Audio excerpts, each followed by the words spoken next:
श्री सुखदेव जी कहने लगे, हे राजा परीक्षित, राजा अग्निग्रह के वन चले जाने के बाद उनके पुत्र नाभि राजा हुए, किंतु बहुत काल तक वे निसंतान रहे। अतः पुत्र की प्राप्ति के लिए उन्होंने अपनी पत्नी मरुदेवी के साथ वन में जाकर बहुत दिनों तक यज्ञ पुरुष का तप किया। उसके पश्चात घर आकर ऋषियों को बुलाकर यज्ञ किया। यज्ञ संपन्न हुआ। तब शंख चक्र गदा और पद्म से युक्त होकर भगवान श्री हरि नारायण अपने चतुर्भुज रूप में प्रकट हुए। उन्हें देखकर राजा नाभि सहित उपस्थित सभी ऋषिगण उन्हें प्रणाम करके विविध प्रकार से स्तुति करने लगे। देवगणों ने पुष्प वर्षा की। तब राजा नाभि हाथ जोड़कर कहने लगे, हे प्रभु, आप समस्त चर अचर में वास करने वाले सर्वशक्तिमान हैं। आपकी लीला अपरंपार है। किसकी इतनी सामर्थ्य है जो आपके गुणों का बखान कर सके।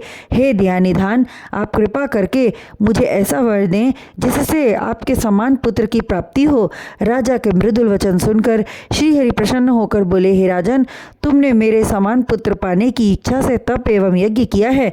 चूंकि मेरे समान समस्त सृष्टि में अन्य कोई नहीं है, इसलिए स्वयं मैं ही अवतारी पुरुष के रूप में तुम्हारे घर जन्म लूंगा। यह कहकर यज्ञ भगवान अंतर्ध्यान हो गए।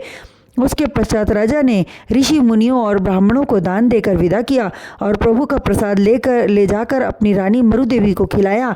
प्रसाद खाने से तुरंत प्रभु की कृपा प्राप्त हुई और मरुदेवी गर्भवती हो गई। तब ब्रह्मा जी सहित अन्य देवतागण आकर प्रभु की स्तुति करते हुए राजा नाभि से कहने लगे, हे राजा नाभि, तुम्हारा भाग्य सराहनीय है जो स्वयं त्रिलोकीनाथ तेरे पुत्र के रूप में अवतार लेंगे। गर्भ स्तुति करके देवगण चले गए। धीरे धीरे 9 महीने पूर्ण हुए। 10वें महीने के आरंभ में श्री हरि नारायण ने रानी मरुदेवी के गर्भ से जन्म लिया और अपने चतुर्भुज रूप का दर्शन कराया।